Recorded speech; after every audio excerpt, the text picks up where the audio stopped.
इस कार्यक्रम के पुण्यार्जक हैं हनुमान प्रसाद बड़जात्या परिवार, जशपुर, रायपुर, राजकुमार सुधा जैन, विनोद संजना जैन, दिलीप सीमा जैन, रासू शीतल, राहुल अदिति, पुष्पा बिमल पांड्या इंदौर, स्नेहलता विकास काला जयपुर, ममता सुरेश सेठी कोलकाता, सानू अमित जैन सूरत, पूर्वा हर्ष जैन कोलकाता, सलोनी हर्षवर्धन जैन आगरा।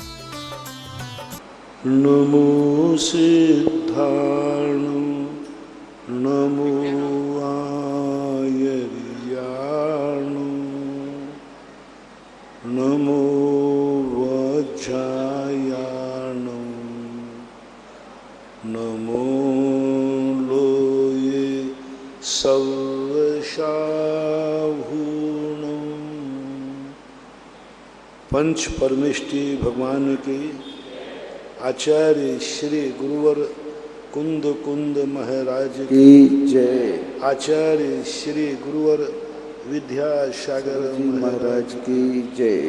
परम पूज्य निर्यापक श्रमण मुनि श्री सुधा सागर जी महाराज की। राजेंद्र जैन मेरठ है। गुरुवर नमोस्तु। महाराज जी, इनकी जिज्ञासा है कि जैसे अभी इस कलिकाल में हम लोग गुरु बनाते हैं मुनि महाराज को, तो क्या चतुर्थ काल में भी श्रावक एक मुनि महाराज को गुरु बनाता था, या कोई महाराज आते थे तो उनसे व्रत नियम आदि लेकर के अपने आप को व्रतों में स्थिर कर लेता था? चतुर्थ काल में दोनों प्रकार के उल्लेख मिलते हैं। जो उपेक्षा संयमी जिनकल्पी होते हैं, बाहुबली जैसे, वे किसी को गुरु नहीं बनाते। लेकिन दूसरे महाराज लोग जो होते हैं उन्होंने गुरु बनाया है। सुकौशल महाराज ने अपने यशोधर महाराज को गुरु बनाया है। अब रही बात श्रावकों की। मुनियों में तो गुरु बनाने का उल्लेख बहुत सारे मिले। अब श्रावकों में जो गुरु बनाने का उल्लेख मिला, उसके संबंध में कोई नाम से कोई गुरु का उल्लेख आगम में नहीं कि फलाने राजा ने इस प्रकार का व्यक्तिगत। लेकिन जब कथाएं पढ़ते हैं तो ये जरूर मिलता है कि फलाने गुरु से उसने व्रत लिया, फलाने गुरु के पास जाकर के उसने रात्रि भोजन का त्याग किया, फलाने गुरु के पास जैसे धीवर का मिलता है एक मछली का त्याग किया, कौए के मांस का त्याग किया। तो इस प्रकार व्रत नियम लेते समय गुरुओं का उल्लेख तो मिलता है। पंचम काल में भी कुंदकुंद स्वामी के समय 1000 शताब्दी के पहले गुरुओं के संबंध में उल्लेख मिलते हैं कि फलाने राजा ने फलाने गुरु को, साधु को अपना गुरु बनाया। तो कथाओं के आधार पर तो यह उल्लेख कुछ पाए जाते हैं। सिद्धांत के आधार पर ऐसा कोई अलग से एक गुरु बनाने का कोई ऐसा कोई उल्लेख नहीं है। लेकिन जब प्रैक्टिकल जिंदगी में जीते हैं तब गुरु का उल्लेख मिलता है। वैष्णव दर्शन में भी राजाओं के गुरु होते थे। जैन दर्शन में भी गुरुओं को राजा लोग, श्रावक लोग अपना गुरु बनाते थे, मानते थे। लेकिन इसका अर्थ है नहीं कि अन्य गुरुओं की वो उपेक्षा करते थे। जो सच्चे गुरु होते हैं उन सबको वो स्वीकार करते हैं, मानते हैं। लेकिन व्रत आदि तो किसी एक गुरु से ही लिया जाएगा ना। जब कोई व्रत लेने जाएगा, नियम लेने जाएगा, वो किसी एक से ही लेगा। तो व्रत नियम जिससे लिए जाते हैं वह उनका इष्ट गुरु या एक गुरु मान लिया जाता है। हमने कहा ना, आराधना की अपेक्षा से सभी गुरु मान्य हैं जो अच्छे हैं। और हमारे इष्ट की अपेक्षा से, इष्ट यानी जिनका प्रत्यक्ष रूप से हमारे ऊपर उपकार है, इनकी अपेक्षा से किसी एक को गुरु मानना ही पड़ेगा, बिना इसके काम चलने वाला नहीं। राजीव जैन, अमरपाटन, सतना। गुरुवर नमोस्तु। महाराज जी, इनकी जिज्ञासा है कि नरक में असंख्यात जीव उस नरक की वेदना को सहन करते हैं, तो क्या उस वेदना के दौरान सभी जीवों को यह ज्ञान हो जाता है कि हमने पूर्व भाव में ये पाप कार्य किए और इसका परिणाम मुझे ये भोगना पड़ रहा है? नहीं, कुछ जीव तो पता ही नहीं करते, क्योंकि वहाँ इतने प्रकार के विपरीत भाव होते हैं कि सोचने का मौका ही नहीं मिलता, इतना चिंतन ही नहीं कर पाते। वो तो आर्त रौद्र ध्यान से ही फुर्सत नहीं है, आर्त रौद्र ध्यान में ही इतने लीन रहते हैं कि उनको कहाँ पड़ी है कि मैंने नरक में क्यों पड़ा हूँ, क्या कारण है। कुछ बिरले जीव ही इस प्रकार की बात सोचते हैं, चिंतन करते हैं कि मैंने पूर्व भाव में क्या किया जिस कारण से यहाँ पड़ा, और उनको जाति स्मरण होता है, सम्यक दर्शन प्राप्त करते, बहुतायत नहीं। अजित जैन, एडवोकेट, मांगरोल, गुरुवर नमोस्तु। महाराज जी ये कह रहे हैं कि हमारे मन में कई बार प्रतिदिन पापों के विचार आते रहते हैं, लेकिन महाराज जी थोड़ी देर बाद मुझे याद आता है कि नहीं ये पाप है और उसके बारे में विचार करता हूँ, लेकिन क्या करूँ, एडवोकेट हूँ, वातावरण चारों तरफ ऐसा है कि उन विचारों को मैं रोक नहीं पाता हूँ। तो महाराज जी कोई ऐसा टिप्स बताइए कि हमारे विचारों को हम स्वयं रोक। अभी प्रातःकाल में प्रवचन इसी पे दे रहा हूँ कि यही सब कुछ हो जाए तो सभी दीक्षा नहीं ले लेंगे। सत्य को जानना और सत्य को स्वीकार करना बहुत अंतर। सम्यक दर्शन और सम्यक ज्ञान में यथाशक्ति नहीं लगाया, सम्यक दर्शन में यथाशक्ति नहीं लगाया। यथाशक्ति श्रद्धा करो, यथाशक्ति ज्ञान करो, नहीं।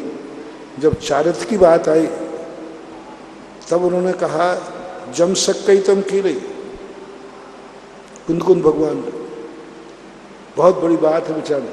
सम्यक दर्शन में नहीं कहा जितनी शक्ति हो उतनी श्रद्धा करना, श्रद्धा में कोई शक्ति की जरूरत नहीं है। सम्यक ज्ञान में यथाशक्ति नहीं लगाई। जब चारित्र की बात आई तो कुंद बाने जम सक्कई तम की रही, जम चढ़ सक्कई च सद्दहनम।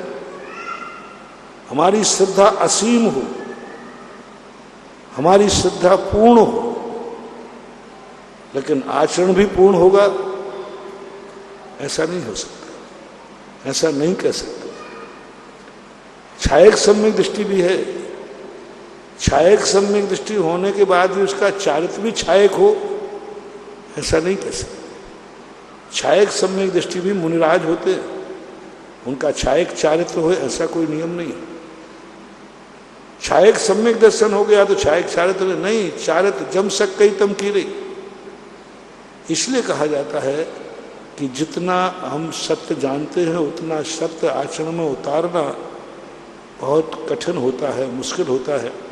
इसलिए जितना ज़्यादा अपन विचार करें, जितनी शक्ति हो, अपने आकुल व्याकुल परिणाम न हो, उतना करना चाहिए। जो नहीं कर पा रहे हैं उस पर विचार करना चाहिए, श्रद्धा करना चाहिए कि मुझे यह भी एक दिन करना है। श्रीमती अंशु जैन, USA, गुरुवर नमोस्तु। महाराज जी इनकी जिज्ञासा है कि जैसे श्रावकाचार्य में कहा है कि सम्यक दृष्टि सच्चे देवगुरु शास्त्र की भक्ति पूजा आराधना करता है, तो महाराज जी देवगुरु शास्त्र की भक्ति पूजा आराधना तो मिथ्या दृष्टि भी करता है, तो क्या दोनों की भक्ति सम्यक कही जाएगी कि एक की अंध भक्ति कही जाएगी? तो अंध भक्ति का परिणाम क्या होगा और सम्यक भक्ति का परिणाम क्या होगा? हमारे यहाँ भक्ति लिखी नहीं है। सच्चे देव शायद गुरु की भक्ति करने का नाम सम्यक दर्शन है, ऐसा नहीं कहा, ऐसा लिखा ही नहीं। हमारे लिखा कि सच्चे देव शायद गुरु को श्रद्धान करना। श्रद्धान करने का अर्थ क्या है? यही भगवान का स्वरूप है, अन्यथा नहीं हो सकता। यही गुरु का स्वरूप है, अन्यथा नहीं हो सकता। ये है श्रद्धा। पूजा पढ़ना कराना, अर्घ चढ़ाना, उनके जयकार बोलना, भक्ति करना, ये सम्यक दर्शन का कारण नहीं है। ये तो मिथ्या दृष्टि भी कर सकता है, करता ही है। सम्यक दृष्टि से भी अच्छी भक्ति करता है, आज्ञा का पालन करता है और जो कहो वह करने को तैयार होता है। गुरु के लिए मरने मिटने को तैयार होता है। गुरु के लिए वह मरने मिटने को तैयार है, तो सम्यक दर्शन का लक्षण नहीं है। महाराज ये महाराज के ऊपर महाराज को बचाने के लिए मरने को तैयार है। अरे तुम तो उसकी बात कर रहे हो। लोग तो अपनी स्त्री के लिए मरने को तैयार है, अपने बेटे के लिए मरने को तैयार है। वो कौन सा तीर मार रहा है? एक हिरणी जो है अपने बच्चे के लिए मरने को तैयार है। नाभेति किम जिससो परिपालनार्थ। तुम यदि गुरु को बचाने के लिए मर रहे हो या गुरु के लिए रक्षा करने मरने को तैयार है, तो एक हिरणी अपने बच्चे को मर जाने के लिए मरने को तैयार है। एक गृहस्थ के आप देखो युद्ध होते थे, मरने मारने को उतारू होते थे। अरे 1 रुपया के लिए मरने को तैयार। तो आप तो पता नहीं किस किस पे मरते हो, किस किस पर मरते हो। यदि महाराज पे मर गए तो कौन सी बड़ी बात हो गई, भगवान के लिए मर गए। ये लक्षण नहीं है हमारे यहाँ भक्ति का, समर्पण का। ये कोई सम्यक दर्शन नहीं। श्रद्धा, श्रद्धा सम्यक दृष्टि ही करेगा। भगवान का स्वरूप ऐसा ही है, यही भगवान का स्वरूप है, यही गुरु का स्वरूप है।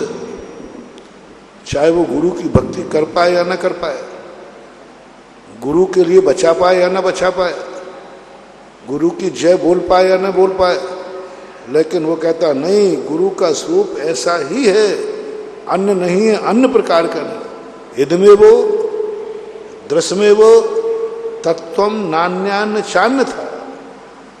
इतकम पाए सांबोवत सन्मार्गे संस्या रुचि ही। कितनी बड़ी बात बोले, इदमे वो ऐसा ही है। अभिजीत नक्षत्र आ रहा है, तो अभिजीत नक्षत्र का अर्थ क्या होता है? अभिजीत नाम का कोई नक्षत्र नहीं होता। अभिजीत एक मुहूर्त होता है। 27 नक्षत्र होते हैं और जैन दर्शन 28 नक्षत्र मानता है। सामान्य ज्योतिष 27 नक्षत्र मानते हैं। तो 28वें नक्षत्र में अभिजीत नक्षत्र को एक ले लेते हैं। लेकिन वो अभिजीत नक्षत्र कहाँ आता है, कब आता है, इसका ज्योतिष में कोई विशेष वर्णन नहीं है। अभिजीत मुहूर्त होता है जो 11 से 12 बजे के बीच में लगभग 48 मिनट पहले 11:15 से लगभग चालू होता है। सदा प्रतिदिन वो अभिजीत मुहूर्त होता है। तो ये कुछ बातें ज्योतिष में ऐसी आई हैं जिनके संबंध में विस्तार से कोई चर्चा नहीं है। इनका आदि, इनका शुरुआत, इनका स्थान, अभिजीत नक्षत्र कहाँ रहता है, किस रूप में रहता है, सभी नक्षत्रों के संबंध में, ग्रहों के संबंध में वर्णन मिलता है। लेकिन अभिजीत नक्षत्र के संबंध में विशेष वर्णन नहीं मिलता। लेकिन 28वां नक्षत्र स्वीकार किया है पूज्यवर यति विश्व महाराज ने तलोय परिणति के अंदर। डॉक्टर मगन जैन आष्टा गुरुवर नमोस्तु। महाराज जी, इनकी जिज्ञासा है कि आपने एक बार शब्द अद्वैत कहा था, तो शब्द अद्वैत क्या कहलाता है? अद्वैत का अर्थ होता है शब्द अद्वैत है। सब एक शब्द में ही सब कुछ समाया हुआ, उससे बाहर। अद्वैत का अर्थ है उससे बाहर कुछ भी नहीं है। शब्द अद्वैत कहलाता है। एक शब्द के अलावा दुनिया में कुछ नहीं। एक ब्रह्माद्वैत कहलाता है, ब्रह्म के अलावा कुछ नहीं है। तो ऐसे अद्वैत का अर्थ होता है उसमें सब कुछ समा जाना, उसके बाहर कुछ भी नहीं होना, उसको अद्वैत बोलते हैं। शब्द कभी ज्ञान नहीं हो सकता क्या, ये पूछ रहे हैं। शब्द कभी ज्ञान नहीं हो सकता क्या? शब्द ज्ञान कैसे होता? शब्द तो पुद्गल की पर्याय है और ज्ञान आत्मा की पर्याय है। शब्द स्पष्ट रूप से सद्दो बंदो सुहमो थूलो संठान भेद समसाया उज्जोदा दब सैया पुग्गल दब्बस पंचाया। ये पुद्गल द्रव्य की पर्याय है और ज्ञान आत्मा की पर्याय है। दोनों कैसे हो सकते हैं? हाँ, शब्द ज्ञान के लिए निमित्त बन सकता है। निमित्त बनना अलग है।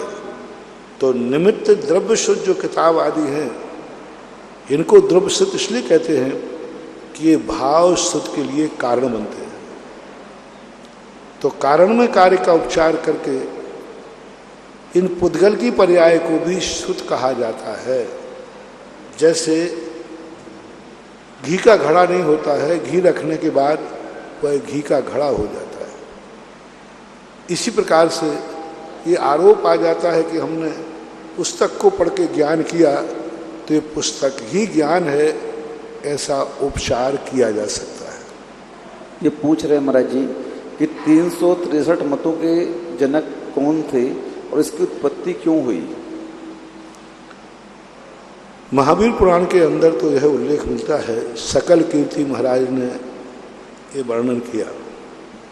सकल कीर्ति महाराज का कहना है कि 363 मतों की उत्पत्ति मारीच के जीवन की 363 भवों में, एक भव में वो एक मत की स्थापना करके मर जाता है, दूसरे भव में, ऐसा वहाँ पर उल्लेख मिलता है।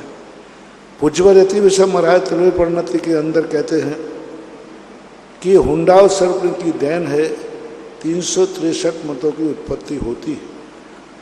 उन्होंने मारीच के जीव को श्रेय नहीं दिया।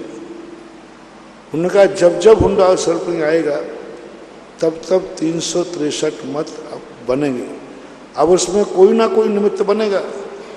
हो सकता है इस हुंडाव सर्प में मारीच निमित्त बन गया, लेकिन ऐसा कोई सिद्धांत नहीं है कि एक ही व्यक्ति बार बार जन्म लेकर के 363 मत चलाएगा। नाना जीव, नाना प्रकार के जीव मत चला सकते हैं, लेकिन सकल कीर्ति महाराज का तो कहना है कि एक ही जीव ने इस हुंडाव सर्प में 363 मत चलाए, ऐसा कथन मिलता है। ऐसा विशाल जैन, महावीर नगर, कोटा, गुरुवर नमोस्तु। महाराज जी ये कह रहे हैं कि एक माता पिता वो होते हैं कि जिनके बच्चे अपने माता पिता से ब्रह्मचर्य व्रत की अनुमति मांगते हैं और बोलते हैं मुझे ब्रह्मचारी बनना है, और एक माता पिता वो होते हैं जिनके बच्चे अपने माता पिता से ये कहते हैं कि मुझे इस लड़की से शादी करनी है। तो महाराज जी ऐसे माता पिता का कौन से पाप कर्म का उदय है कि उनके यहाँ ऐसे संतान जन्म होते? अब ये तो मांगी बता रहा है कि एक दीक्षा के लिए अनुमति मांग रहा है और एक कुल मर्यादा के विरुद्ध में संबंध बनाने की अनुमति मांग रहा है। ये तो अपने आप प्रश्न से ही जवाब निर्णय हो रहा है। एक सपूत है और एक कपूत है, क्योंकि अनुमति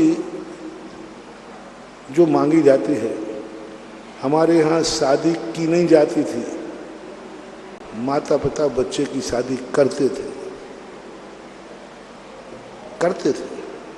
राजगद्दी ली नहीं जाती, पिता राजगद्दी को देता था, राजगद्दी देता था, पिता बेटा लेता नहीं था, वो देता था। इसी प्रकार बेटा शादी करता नहीं था, माता पिता उसकी करते थे। ये अच्छे लोगों में माना जाता है, इनका अच्छे लोग कहते हैं, अच्छे बेटा कहलाते हैं। रही बात दूसरे बच्चों को भी वर्णन शास्त्रों में मिलता है, जो अपनी इच्छानुसार पसंद के संबंध में उल्लेख मिलते हैं। प्रथमानुग के ग्रंथों में भी इस प्रकार के उल्लेख मिलते हैं, लेकिन कम से कम ये सेकंड क्वालिटी का बेटा है जो कम से कम अनुमति मांग तो रहा है। सबसे निकृष्ट तो वो है जो अनुमति नहीं मांग रहा, भाग रहा है, भगा के ले जा रहा है। ये कम से कम माता पिता से अनुमति मांग रहा है तो थोड़ा संस्कार है। बाकी वो जो भाग रहा है, भग के अनुमति ही नहीं ले रहा है, वो तो निकृष्टतम निश्चित है, उसे राक्षस विवाह कहते हैं। विनीता निर्मल जैन, अशोक नगर, गुरुवर नमोस्तु। महाराज जी ये पूछ रहे हैं कि जो कम्मे सूरा सो धम्मे सूरा, ये आगम वाक्य है या नीति वाक्य है? नीति वाक्य। आगम वाक्य कम्मे सूरा का जो अर्थ होता है पलायनवादी नहीं, इसकी एक नीति वाक्य है। आगम वाक्य मत मानना। नीति ये कहती है कि एक व्यक्ति संसार नहीं कर पाया इसलिए वह परमार्थ में आ गया, संसार के योग्य नहीं था इसलिए परमार्थ में आ गया। अपनी आजीविका नहीं चला सकता था, इसलिए बाबा जी बन गए। कहीं उसकी शादी हो ही नहीं सकती थी, हो ही नहीं रही थी, वो योग्य ही नहीं था, इसलिए ब्रह्मचर्य व्रत ले लिया। अंधा हो गया था, इसलिए टीवी का त्याग कर दिया। इसको बोलते हैं कि ये धर्म के योग्य नहीं है। जो कम में सूरा कर्म करे या ना करे, लेकिन कर्म करने की जिसमें ताकत होती है उसे ही धर्म करने की ताकत होती है। ये एक नीति बनाई गई है, सिद्धांत नहीं। महेंद्र जैन, पत्रकार, इंदौर। गुरुवर नमोस्तु। महाराज जी, इनकी जिज्ञासा है कि आप प्रवचनों में भी बोल रहे हैं कि सब कुछ पर के लिए हैं और सब पर के लिए कर रहे हैं। तो महाराज जी, पर के लिए तो कर रहे हैं, हम लोग सब जानते हैं, लेकिन उसके बाद भी हम ऐसे क्या करें कि हम पर के कार्य को करते हुए निज को संतुष्ट कर सकें? आ रहा है प्रश्न, चिंता न करो। अब स्वयंभू शक्ति एक ऐसी शक्ति का प्रसंग छड़ा है कि इसका इतनी गहराइयां हैं, इतनी गहराइयां हैं। ये शक्ति की तरफ तुम दृष्टि कर लो, तुम्हारे दोनों हाथ में लड्डू है। सब कुछ करके भी तुम किसी के कर्ता नहीं माने जाओ। सब कुछ करके भी तुम्हारे ऊपर कोई भी दोषारोपण नहीं है। कीचड़ में पड़े होकर के भी सोने से दमकोगे, संसार में रह करके भी संसार से ऊपर रहोगे। एक स्वयंभू शक्ति का एक बहुत बड़ी शक्ति है, जिसको पूज्यवर अमृतचंद सूरी महाराज ने विशेष रूप से पकड़ा।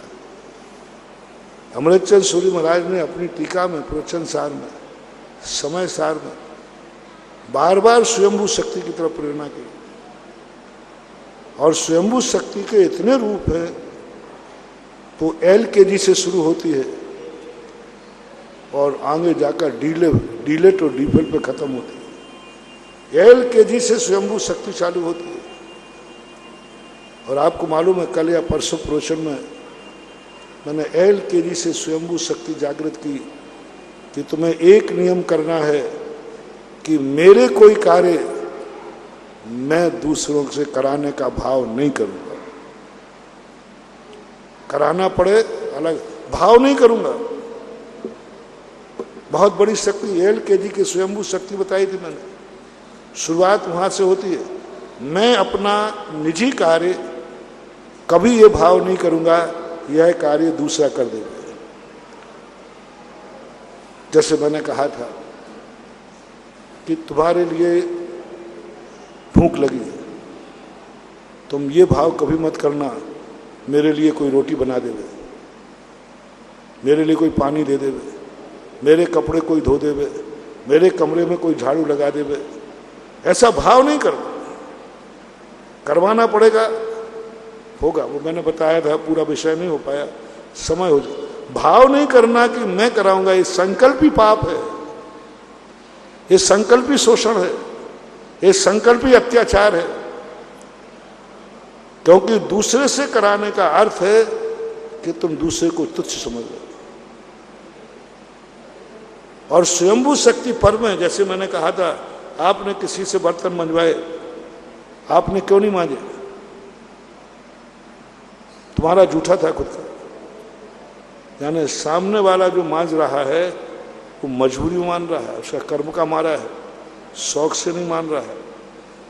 और आप एक मजबूरी का फायदा उठा रहे हो, उठाना पड़ेगा, लेकिन भाव मत करो। हर कार्य में एक ही भाव करो, मैं अपने स्वयं के कार्य, बस भगवान एक शक्ति दो कि मेरे कार्य दूसरों से मुझे नहीं कराना पड़े। ये वरदान मांगो। तुम तो ये वरदान मांगते हो, भगवान मेरे जितने कार्य हों मैं नहीं करे, दूसरे ही करे। 90% लोगों का एक भाव होता है, जितने मेरे कार्य है सब दूसरा करे, कार्य मेरा हो और करे दूसरा। ये जो तुम्हारा भाव है, ये संकल्पी शोषण कहलाता है, संकल्पी हिटलर शाही कहलाती है, संकल्पी गुंडागिर्दी कहलाती है, संकल्पी है। और मैंने 5-7 बहनों ने कहा था, पहला पाप नहीं छोड़ना है, संकल्प ही पाप। हिंसा नहीं छोड़ना है, संकल्प ही हिंसा। झूठ नहीं छोड़ना है, संकल्प ही झूठ।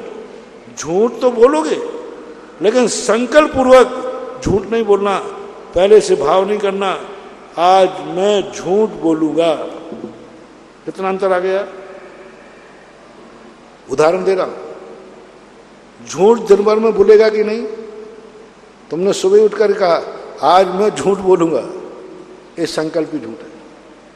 जीभ भी मरेगा, पक्का है, गाड़ी चलाओगे उठोगे, लेकिन तुमने सुबह ही नंबर किया आज मैं 100 जीवों को मारूंगा। 1000 मरे तुमसे, लेकिन एक संकल्प करके किया। तो जैन दर्शन में मैंने बहुत बड़ी विशद व्याख्या की थी, संकल्प ही पाप मत करो, संकल्प ही झूठ मत बोलो। जो कुछ करना है करेंगे, होगा, सब कुछ होगा। संकल्प मत करो कि मेरे कार्य दूसरा कर देवे, कराएंगे, कराना पड़ेगा। संसार इसी में चल रहा है, लेकिन ज्ञानी कहता है नहीं, मेरी भावना तो यही है कि मेरे कार्य मुझे दूसरे से कराना न पड़े, फिर कराएंगे, अवस्था है। तो इस प्रकार की स्थिति यदि आप बना लेते हैं तो प्रातः काल के जो प्रवचन चल रहे हैं अभी शंभु शक्ति पर, इसके इतने भेद हैं, सब कुछ आ जाएगा और उसमें कुछ भी नहीं आएगा, ऐसा है। मीनू जैन गाजियाबाद, गुरुवर नमोस्तु। महाराज जी पूछ रहे हैं कि आपने एक बार कहा था कि कोई टोटका वगैरह करता है तो उसका अपमान कर दो तो उसका प्रभाव नहीं पड़ता, लेकिन जो नाम से और फोटो के ऊपर टोटका करवा देता है तो फिर उसके लिए बचने के लिए हम लोग क्या करें? एक तंत्र विद्या होती है, यंत्र, मंत्र, तंत्र। तंत्र विद्या के ऊपर मैंने सवाई माधोपुर के चतुर्मास में 1 हफ्ते प्रवचन दिया था। तंत्र क्या है? तंत्र एक ऐसी शक्ति है जो हमारे भय के कारण उत्पन्न होती है, झूठी नहीं है, सही है, लेकिन भय के कारण उत्पन्न होती है। उसको यदि हम एक्सेप्ट ना करें, तंत्र तुम्हारा कुछ भी नहीं बिगाड़ पाएगा। हम एक्सेप्ट करते हैं। मंत्र शक्ति हम स्वीकार करें या नहीं करें, मंत्र से यदि किसी ने कुछ किया है तो इफेक्ट करेगा। यंत्र शक्ति तुम कितना भी भाव करो या नहीं करो, यंत्र चल गया तो चल गया, गोली चल गई तो वो तो लगेगी, तलवार चल गई तो वो तो लगेगी, हाथ मशीन में चला गया तो कटेगा। ये यंत्र शक्ति है, यंत्र। और मंत्र शक्ति यदि किसी ने मंत्र का सहारा लिया है तो मंत्र शक्ति कभी खाली नहीं जाती, क्योंकि मंत्र में किसी को आदेश दिया जाता है और वो मंत्र के द्वारा सिद्ध हुआ जिसको आदेश दिया जाता है वो अमोघ होता है, वो अपना कार्य करता है। और तंत्र शक्ति वो शक्ति कहलाती है जिसमें कोई नहीं होता, बीच में कुछ नहीं। यहाँ तो तलवार थी, यंत्र था, मशीन थी, हाथ कट गया, वहां कुछ भी नहीं होता और वो किसी को आदेश नहीं दिया जाता। वो मात्र सामने वाले के अंदर भय पैदा किया जाता है। और तंत्र शक्ति ये देखती है कि ये कितना भयशील है, ये एक्सेप्ट करेगा कि नहीं। यदि आपने एक्सेप्ट कर लिया प्रभाव पड़ जाएगा, और आपने उसको एक्सेप्ट नहीं किया कुछ भी प्रभाव पड़ने वाला नहीं, कुछ भी नहीं होने वाला। जैसे आपके घर में कोई नींबू फेंक गया, मिर्ची फेंक गया, कुछ नहीं करना। आपको हिम्मत हो तो जूता नहीं पहने हो तो जूता और पहन लेना और 1 लात मार के कर देना, गारंटी मेरी है, तुम्हारा कुछ नहीं बिगड़ेगा और जिसने फेंका है उसकी हवा खिसक जाएगी। क्योंकि तंत्र विद्या का अपमान नहीं होना चाहिए। सामने वाला उसी पे फेंकता है जो अपमान नहीं करे। तंत्र विद्या का अपमान कर दो, उसकी तंत्र विद्या खत्म हो जाएगी और तुम उसका सम्मान कर दो। और इसने फोटो पे कुछ कर दिया, एक्सेप्ट हो गया, आपने स्वीकार कर। इसने मेरे घर में नींबू डाल दिया इसीलिए वो दुकान नहीं चल रही। महाराज जी क्या बात है? बोले महाराज जी कल लौंगे मिली थी मेरी दुकान में, हो गया बेटा, अब तो दुकान तो चलेगी नहीं। एक्सेप्ट मत करो। तंत्र का सबसे बड़ी शुरू है, तुम उसको स्वीकार मत करो। और स्वीकार कर लिया जाए तो उसको दूसरे ढंग से उसको उतारा जाता है। उसको इस ढंग से कर दिया जाए कि वो समझ लिया कि उतार दिया है। एक उदाहरण देता हूं तंत्र विद्या का। ऊंट थे, ऊंट बहुत सारे, 10 ऊंट थे, उसके बाद रस्सी थी 9। तो पड़ाव पे गया तो बेटा कहता है पापा रस्सी तो 9 है, अब 10वें ऊंट को कैसे बांधे? बोले मूर्ख, ऊंट को बांधना कोई रस्सी की जरूरत होती है क्या? तो बोले पापा रस्सी के बिना कैसे बंधेगा, रात में भाग जाए? बोले नहीं भगेगा, ये ऊंट है। तो वो गया, बोले देख यहाँ, उसने ऊंट के गले में यूं किया, यूं बांधा और लकड़ी को यूं ठोका नीचे और यूं कर दिया, ऊंट बंध गया। ऊंट ने देख लिया कि मुझे खूंटा काट दिया गया। सुबह वो बेटा उठा, 9 की रस्सी खोल दी, 10वां बंधा ही नहीं था। तो 9 चले गया, 10वां खिसका ही नहीं, पहले मुझे खोलो तो सही। अब वो ऊंट खिसकने को तैयार नहीं, मार रहा, पीट रहा है, वो जा ही नहीं रहा। तो पिताजी वो तो जा ही नहीं रहा, कोई भूत लग गया, ऊपरी बाधा हो गई। बोले बेटा उसे खोला के नहीं? बोले वो तो बंधा ही नहीं है। बोले मूर्ख, वो बंधा है, वो बंधा है, ऊंट की खूंटी गड़ी है अभी भी। वो गया, ऊंट की खोली खोली, यूं किया, ऊंट दौड़ के चला गया। इसको बोलते हैं तंत्र विद्या। सुन रहे हो रे ऊंट लोगों? तंत्र विद्या ये कहलाती है। उस तंत्र विद्या के जीतना बहुत कठिन होता है। मंत्र विद्या से व्यक्ति बच जाता है, क्योंकि उसके पास भी मंत्र है, उसके पास भी मंत्र है तो बच जाएगा। भारी मंत्र है, बच जाएगा। यंत्र से व्यक्ति बच जाएगा, अपने आप को सेफ कर लेगा। गोली आई, झुक गया, कोई सेफ हो गया, लूट जैकेट पहन ली। तंत्र विद्या से बचना बहुत मुश्किल होता है। तंत्र विद्या से बचना, बस ऊंट मत बनो, तो तंत्र विद्या कुछ भी कार्यकारी नहीं। साइकोलॉजी इफेक्ट बहुत खतरनाक होता है इसका, ऐसा। परम पूज्य गुरुदेव के चरणों में मेरा, मेरे परिवार का, समस्त थुवन क्षेत्र कमेटी का बारंबार नमोस्तु नमोस्तु नमोस्तु गुरुदेव। गुरुदेव, आज हम, हमारा परिवार, सभी जन यहाँ पर असीमकालीन जो विधान चल रहा है उसमें हमने आज सुबह विधान किया। तो महाराज जी, एक अलौकिक आनंद की हमें प्राप्ति हुई। और जो लोग भी यहाँ विधान कर रहे हैं नित्य प्रतिदिन, उनका ऐसा क्या पिछले जन्म का पुण्य है कि जो इतने आपका सानिध्य मिल गया अचानक और हमें इतना आनंद प्राप्त हुआ। आगे भी हम ऐसा क्या करें कि भवो भवों तक हम ऐसे भक्ति करते रहें। नमस्ते गुरुदेव। यदि इसमें ऐसा आनंद नहीं होता तो मुझे भक्तों को परेशान करने का कोई शौक नहीं है, क्योंकि आप लोग हमारे सामने ऐसी ऐसी समस्याएं लेके आते हैं, जो समस्याएं पूरे पारिवारिक होती हैं। ऐसी बड़ी बड़ी समस्याएं लेके आते हैं जो आकस्मिक होती हैं। तो एक सामान्य समस्या होती है जिंदगी में, वो तो आपके नित्य नियम पूजन पाठ अभिषेक करने से दूर हो जाते हैं। एक कुछ ऐसी समस्याएं होती हैं जो पूरी सामूहिक होती है, पूरे परिवार पे आती है। तो उसके लिए कहा, व्यक्तिगत जब समस्या आती है तो व्यक्तिगत पुण्य से निपट जाती है, पारिवारिक समस्या आती है तो पारिवारिक पुण्य से ही निपटेगी। पूरे परिवार को मिलकर पुण्य करना है, क्योंकि समस्या पूरे परिवार पे है, परेशान पूरा परिवार है। तो पुण्य भी पूरा परिवार, एक व्यक्ति करेगा तो उतना प्रभाव नहीं पड़ेगा। और एक ऐसी समस्या है जो घर बैठे निपट सकती है। एक समस्या ऐसा है कि हमें बाहर के बड़े व्यक्तियों का सहारा लेना पड़ता है। आप लोगों की जिंदगी में समस्या आती ना, छोटी मोटी समस्याएं तुम खुद निपटा लेते हो, लेकिन कोई समस्या आती है तो आप कहते हो फलाना व्यक्ति का यदि सपोर्ट मिल जाए तो ये कार्य हो जाएगा। अब वो तुम्हारा नहीं है, तुम्हारे एरिया का नहीं है, तुम्हारे घर का नहीं है, लेकिन तुमने पता कर लिया कि वो व्यक्ति मेरे साथ हो जाए तो मेरा काम हो जाएगा। बस ऐसा पुण्य हमें कहाँ से मिलेगा? वो गांव के मंदिर में नहीं मिलेगा, वो तुम्हारा खुद का मंदिर है। ऐसी कोई अतिशयकारी क्षेत्र है, यदि वो बाबा का आशीर्वाद मिल जाए तो मेरा काम हो जाएगा, ये है ये पुण्य। अब आप कहते हो कि महाराज जी गांव के हम अपने घर के कॉलोनी के मंदिर में विधान कर लें और चांदखेड़ी में विधान करें, इसमें क्या अंतर है?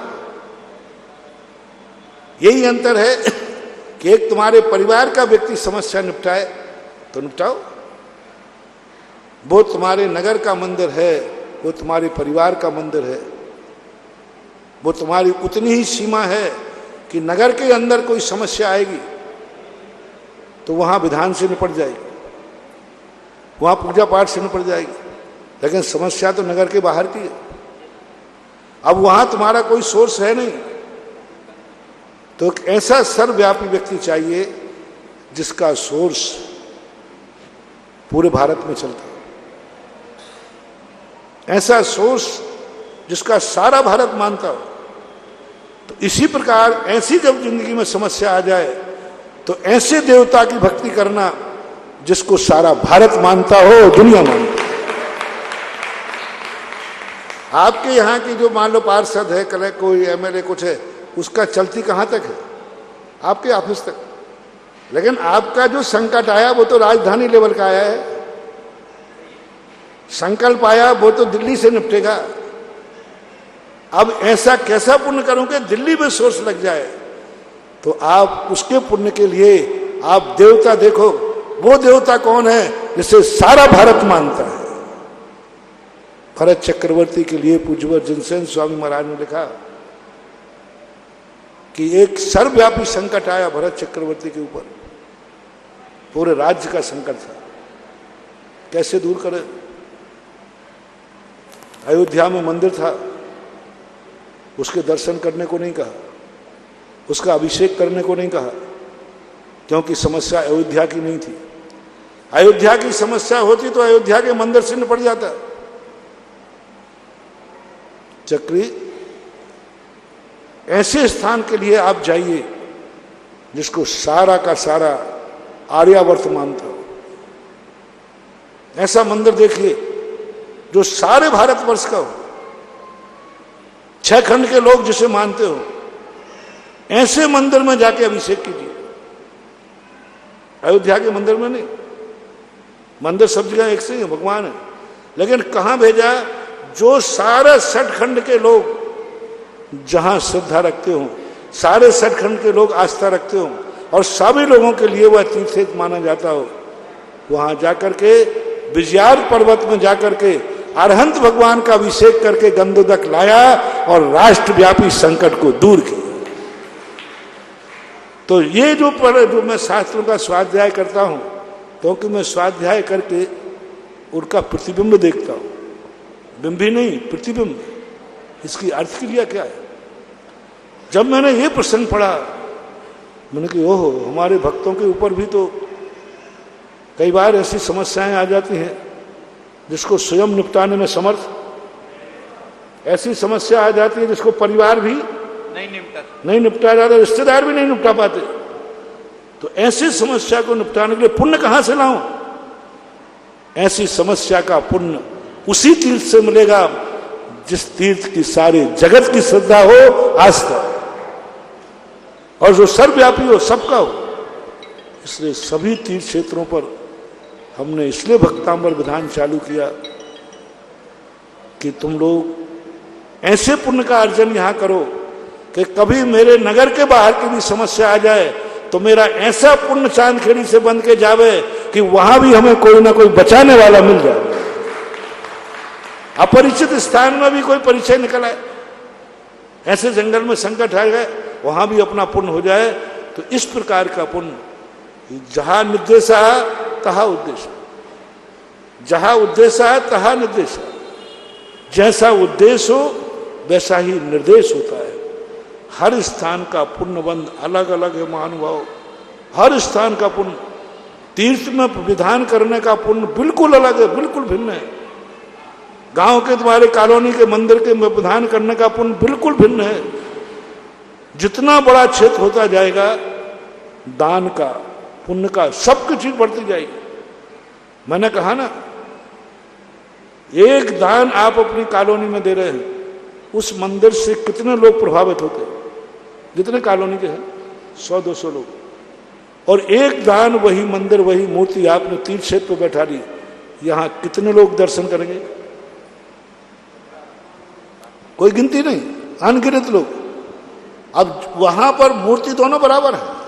आदिनाथ है, मान लो आदिनाथ है, आदिनाथ के विराजमान करने का, आदिनाथ के मंदिर बनाने का पुण्य नहीं है, उसकी उपयोगिता कितनी है, कितनी उपयोगिता है उस मूर्ति में, उस मंदिर में कितने लोग लाभ ले रहे हैं। उस धर्मशाला में कितने यात्री, आपने गांव में धर्मशाला बना ली, कौन रुकता है उसमें? कौन रुकता है? बारात है, यात्री तो वहां जाते ही नहीं, यात्री तो वहां जाते नहीं, बारातें रुकेंगी, या कभी महाराज चले गए तो ठीक है।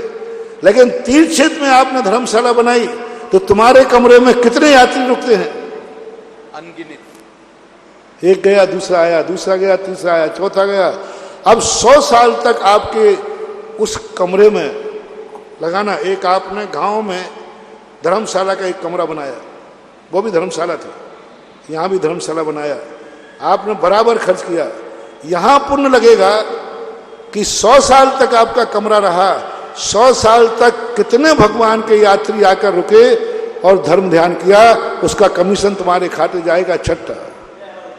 100 साल का बताइए। एक साल में मान लीजिए आपके कमरे को कितने दिन का खाली मान लो, कितना दिन का भरा? 300 में से 200 दिन मानता, मान लो 200 दिन का व्यक्ति रहे और 100 साल तक रहे। एक दिन के, एक साल के 200 लोग, 100 दिन पर खाली मान लेते, 165 दिन खाली मान दे, 200, और 100 साल के कितने हो गए भाई? 20,000। 20,000 लोगों ने जितना पुण्य कमाया बैठ करके, वो पुण्य उस कमरे बनाने को लगेगा। ये तीर्थ क्षेत्र पर कमरे बनाने का लाभ।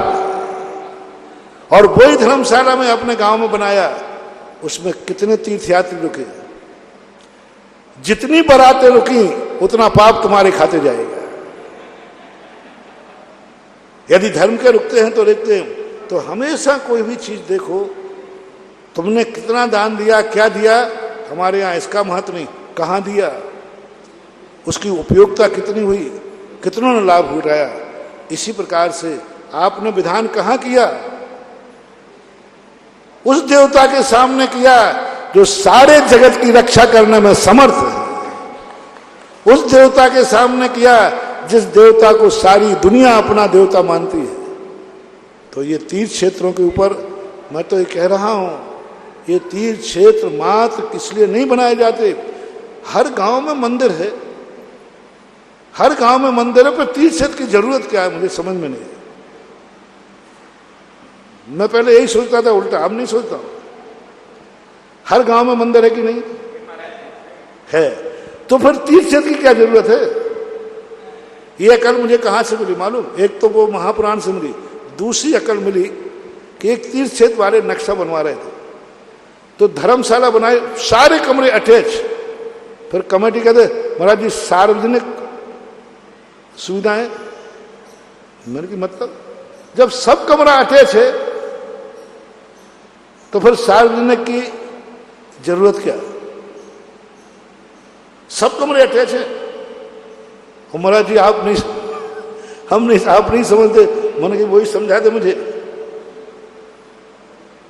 सार्वजनिक है, हर मंदिर गांव में है, लेकिन एक मंदिर वो चाहिए जो सार्वजनिक हो।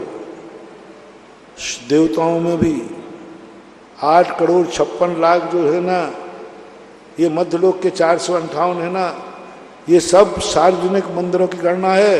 व्यक्तिगत मंदिर तो असंख्यात है, असंख्यात। तो ये जो तीर्थ क्षेत्र बनते हैं, इनका महानुभाव बहुत महत्व है। तीर्थ पर अभिषेक करना, शांति धारा करना, विधान करना, पूजन करना, जाप देना, दर्शन करना। एक साल भर में अपने गृह चैत्यालय में साल भर दर्शन करने में वो पुण्य अर्जन नहीं हो सकता है, और साल भर में एक दिन तीर्थ क्षेत्र पर 5 मिनट को दर्शन कर लो तो वो पुण्य अर्जन हो सकता है जो वहां नहीं हो सकता। नमो। क्योंकि ये मूर्ति सारे जगत के नमोस्तु झेलती है। इस मूर्ति को सारा जगत एनर्जी देता है। इस मूर्ति के लिए साधु संत भी हैं। यहाँ किसके नाम से जाते हैं? तुम्हारे गांव में तुम्हारे मंदिर के नाम से नहीं जाते। साधु संत अशोकनगर जाएगा तो किस नाम से जाएगा? क्या अशोकनगर है, समाज है वो। और थुवन जी जिनोदय तीर्थ जाएगा तो समाज के नाम से जाएगा कि भगवान के नाम से? भगवान के नाम से जाएगा। साधु रूट नहीं बना रहा है तो कहे नहीं यहाँ तीर्थ क्षेत्र है, चलो तीर्थ क्षेत्र के दर्शन करते हैं। तो जिसके लिए साधु भी अपना रास्ता बदल देते हैं, उस तीर्थ क्षेत्र की एनर्जी की कल्पना करो आप, कितना बड़ा होगा। इसलिए सारे तीर्थ क्षेत्रों को आबाद करो। सामूहिक संकट से बचो। सामूहिक संकट, व्यक्तिगत संकटों से ज्यादा समस्या नहीं है। आजकल सामूहिक संकट बहुत आता है, सामूहिक एक्सीडेंट बहुत होते हैं। पहले व्यक्तिगत संकट थे, आज सामूहिक, पूरी फैमिली के साथ गाड़ी में बैठे हो, सामूहिक संकट की संभावना है पूरी, क्योंकि पूरा फैमिली गाड़ी में बैठी है, आज ज्यादा है। इसलिए सामूहिक पुण्य की जरूरत है। और तीर्थ क्षेत्रों के प्रति आप लोगों की श्रद्धा लगन बढ़ना चाहिए। हर क्षेत्र पर साल भर में एक बार हर व्यक्ति को किसी न किसी एक क्षेत्र पर भक्तांबर विधान या पंच परमेष्टि विधान अनिवार्य करना ही चाहिए। Take to order. प्रश्न आप लोगों ने किया है तो लोग आज कभी कभी उपदेश देते, आज टेक टू ऑर्डर दे रहा हूं। अपने भक्तों से तो स्पष्ट कहना चाहता हूं कि यदि अपनी जिंदगी में सामूहिक संकट से बचना है, घर से बाहर संकट में बचना है, तो किसी ना किसी एक तीर्थ क्षेत्र पर साल भर में एक विधान जरूर करो। जैसे बने तैसे करना। साल भर में एक विधान किसी तीर्थ क्षेत्र पर जरूर करो। अपने गांव के मंदिर में जो करते हो करो, लेकिन एक तीर्थ क्षेत्र पर जरूर करो। उस तीर्थ क्षेत्र का जो साल भर एक दिन का जो संग्रह होगा, वो साल भर न जाने किस मोड़ पर, किस अपरिचित स्थान पर ये तीर्थ क्षेत्र का किया हुआ पुण्य काम आ जाए। बहुत अच्छा, लोगों में बहुत कर रहे हैं। आपने जैसी बात कही, जहां जहां तीर्थ क्षेत्रों पर अखंड मैं वो बदनामी सुन करके दहल जाता हूं। और आज तीर्थ तो बन रहे हैं, वहां कोई पूजा करने वाला नहीं, पुजारी पूजा कर रहे हैं। ये कलंक में मिटा रहा हूं कि मेरे आशीर्वाद से जो तीर्थ क्षेत्र होगा, वहां पूजा तो छोड़ो, जिंदगी भर विधान होगा। जय हो गुरुदेव। चांदखेड़ी वो स्थान है जहां दिन भर में एक व्यक्ति पूजा नहीं करता था, कोई व्यक्ति अभिषेक नहीं करता था। अभिषेक होता था तो चमगादड़ करती थी। चांदखेड़ी के वो दिन थे, चमगादड़ अभिषेक करते थे। यहाँ एक प्रेमचंदी लल्ला थे, उन्होंने पूरी कहानी सुनाई। एक व्यक्ति था, वो जाकर के एक दीपक शाम को जला देता था, यही पूजा है। ये 3-4 बजे एक दीपक जलता था और कोई पूजा अभिषेक नहीं था। और मैं ये देखने का, और आज वही तीर्थ क्षेत्र है जहां पूजा अभिषेक तो छोड़ो, अभिषेक करने वालों की लाइन लगती है। जहां पुजारी के लिए अभिषेक करने के लिए पैसे देते थे तो भी अभिषेक करने कोई नहीं जाता था, आज लाखों की बोलियां लिखते हो फिर भी लाइन लगा के करते। और आज जहां पर पूजा के लाले पड़े थे, आज हर क्षेत्र पर विधान हो रहे हैं। और मैं तो ऐसी व्यवस्था करके जाऊंगा कि मैं भली चला जाऊं, लेकिन हमारे तीर्थ क्षेत्र हमेशा यहाँ जयकार का नारा गूंजता है। और आज जहां जहां लोग कमेटियों ने मेरी बात मानी, आज हर क्षेत्र पे जाओगे 11-12 बजे तक मंदिर में, आप चले जाइए तपोदा बिजौलिया, आप चले जाइए चांदखेड़ी, आप चले जाइए यहाँ गुड़गांव, सुदर्शन आमा, कहाँ कहाँ हो, अभी चौलेश्वर का होने वाला है, अभी हुआ नहीं हुआ, सब जगह ऐसा। तो ये काम सब जगह जिनोदय में भी होना चाहिए। दर्शनोदय जिनोदय तो सिरोंज के पास का है। दर्शनोदय में भी होना, सब क्षेत्रों पे करो। और इससे भगवान को लाभ जो है तीर्थ क्षेत्रों को जो लाभ है वो तो है ही, लेकिन वहां तो वो तो खेत है। जो भी बीज तुम तीर्थ पे बोओगे फसल तो तुम्हारे भंडारे में जाएगी। मम आराध्य गुरु मुनि पुंगव श्री सुधा सागर जी महाराज के पावन पुनीत चरणों में 12 समाज की ओर से 3 बार नमोस्तु नमोस्तु नमोस्तु। गुरु और मेरी जिज्ञासा है कि हम जो सुबह छोटे छोटे नियम लेते हैं, जैसे कि आज हम 10 हरी से ज़्यादा हरी नहीं लेंगे, 3 वाहन से ज़्यादा वाहन में का उपयोग नहीं लेंगे, लेकिन हम हरी तो 8 ही काम में ले रहे हैं और वाहन 2 ही काम में ले रहे हैं, तो इससे हमें कोई आवाज समझ में नहीं आया, सुने क्या कह रहे हैं? हरि के त्याग के लिए कह रहे हैं कि छोटे छोटे नियम छोटे छोटे जो नियम हम रोज के लेते हैं, तो जैसे हम नियम ले रहे हैं कि भाई 10 हरी का हमारा आज 10 हरी से ज़्यादा हरी का हम उपयोग नहीं करेंगे। आज जो है हम 10 ज़्यादा हरी सब्जियों से ज़्यादा का उपयोग नहीं करेंगे, मतलब बाकी हरी सब्जियों का त्याग है। और इसी तरह से वाहन का भी हम नियम लेते हैं कि भाई हम 3 वाहन से ज़्यादा वाहन का उपयोग नहीं करेंगे, लेकिन हम रोज में काम तो 2 ही वाहन ले रहे हैं, 8 ही हरी काम में ले रहे हैं, तो इसका हमें कोई पुण्य का लाभ होता है या सिर्फ ये हमारे नियम ही कहलाएंगे? 10 हरी का त्याग किया और हमने 8 ही ली, तो 2 और हमने छोड़ी, तो उसका पुण्य लाभ मिलेगा क्या? मिलेगा, कुछ ना कुछ बोनस तो मिलता ही है।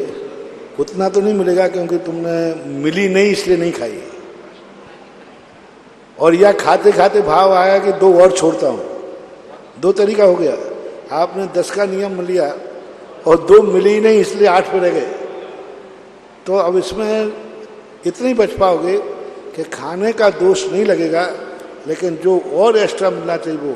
और एक है खाते खाते भाव आया कि नहीं बनी तो 10 है, खा सकता हूँ, लेकिन 2 और छोड़ता हूँ, तो फिर वो त्याग का पूरा फल मिलेगा। गुरुदेव के चरणों में पीएस परिवार एवं बेगमगंज जैन समाज की तरफ से बारंबार नमोस्तु नमोस्तु। गुरुदेव मेरी शंका ये है, हम बच्चों को अच्छे आचरण के लिए क्या करना चाहिए ताकि हमारी संतान भी अच्छे आचरण के लिए आगे बढ़ सके? नमोस्तु गुरु। अच्छे आचरण के लिए बच्चों के शब्द है तो अच्छे माता पिता बनना चाहिए। अच्छे माता पिता होंगे तभी अच्छे आचरण होंगे, क्योंकि बच्चा तो आचरण अपने पूर्वजों से ही सीखता है। अब ये तो निर्णय माता पिता को करना है कि बच्चे के आचरण वो किस प्रकार के चाहता है। तो उनको यदि सीख करके जिस ढंग से उनके विचारों में विकास हो, उस ढंग के माता पिता को सोचना चाहिए। और आचरण की सबसे बड़ी बात तो यही होती है कि उनको ऐसे स्थितियों में न भेजें, ऐसे संस्कारों में न भेजें जो संस्कार आगे जाकर परिवार के लिए, उसको स्वयं के लिए घातक हों। ये निर्णय माता पिता को करना चाहिए। महाराज जी, आज के समय पे मोबाइल की दिक्कत बन गई बच्चों की, तरह बगैर मोबाइल के नहीं रहते। अब मोबाइल तो माँ बाप बच्चा उससे पिंड छुड़ाने के लिए सबसे पहले माँ बाप बेटे को मोबाइल पकड़ा देते हैं। अब ये बहुत बड़ी दोष है। अब मैं इसको क्या कहूँ, ये इतनी ज़्यादा स्पीड से बड़ा है, आकर्षण बड़ा है कि मैं लाख उपाय करूँ तो आपको बचा नहीं पा रहा।